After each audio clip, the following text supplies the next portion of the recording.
Oliver Bearman had a pretty nasty crash, which he limped away from today. But it has to do with it wasn't watching Franco Colapinto's onboard is unbelievable because you just see Ollie's car just slide across the grass and right in front of Colapinto's car, and he's coming from behind. Can you run down for people that either may have missed it, only saw highlights, or saw it and don't know what happened? What happened in that instance, and why it could help to tweak the regulations so things like that don't happen? Yeah, I think if we go back to Bahrain, you can pull it up on the podcast. I keep pounding that drum. I talked about this. I talked about the closing speed of a car coming from behind when another car has derated. So when the battery basically goes to flat, like when it's used all its energy, it's called derating. Mm-hmm.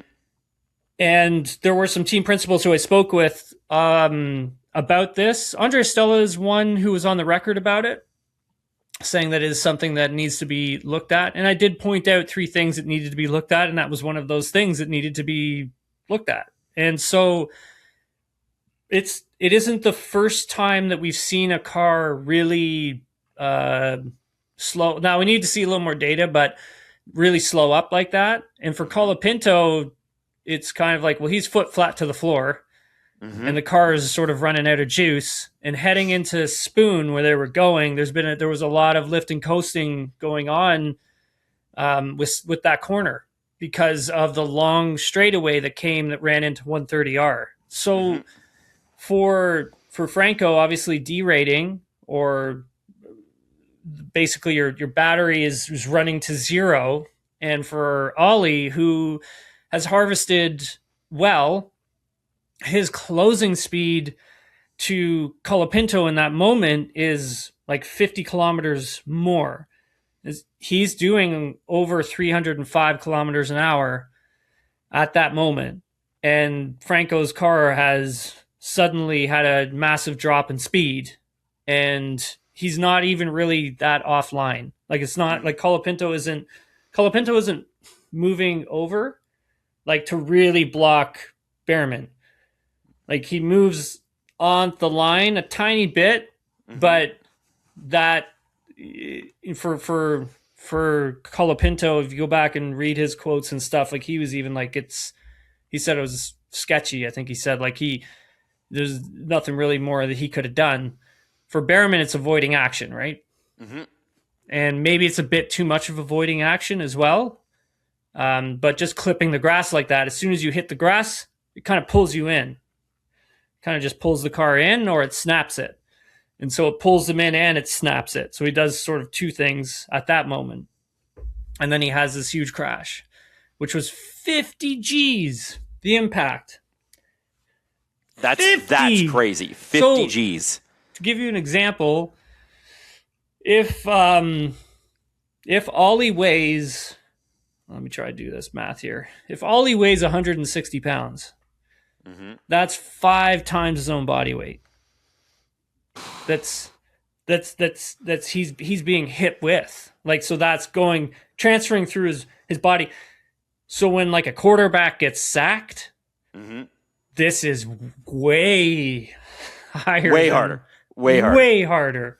Like, way harder, man. And him getting out of the car, the medical team shows up and they grab him and they take him to the med center. They x-rayed him. I put this all out on Twitter. And so no fractures to his ankle, which is great. That's great news. He's going to be very sore for the next couple of weeks. He's going to be a very sore guy. Yep. But it's good that he got out and walked away from that one. So there are other examples of that closing rate of speed. I mean, Oscar Piastri gave an example during the post-race press conference between himself and Nico Hülkenberg during this particular weekend in free practice, where he had suffered from that sort of derating, and Hülkenberg had, arrived on the scene at a very high closing rate of speed. And so for Nico, he caught Oscar like at 3 times the speed and both are on full throttle at the same time. So Piastri says a lot of things need to be tweaked and changed, and they need to be done very quickly. And this isn't the first time that the drivers have said this, and this isn't the first time that some team principals, including Andrea Stella, have also said it.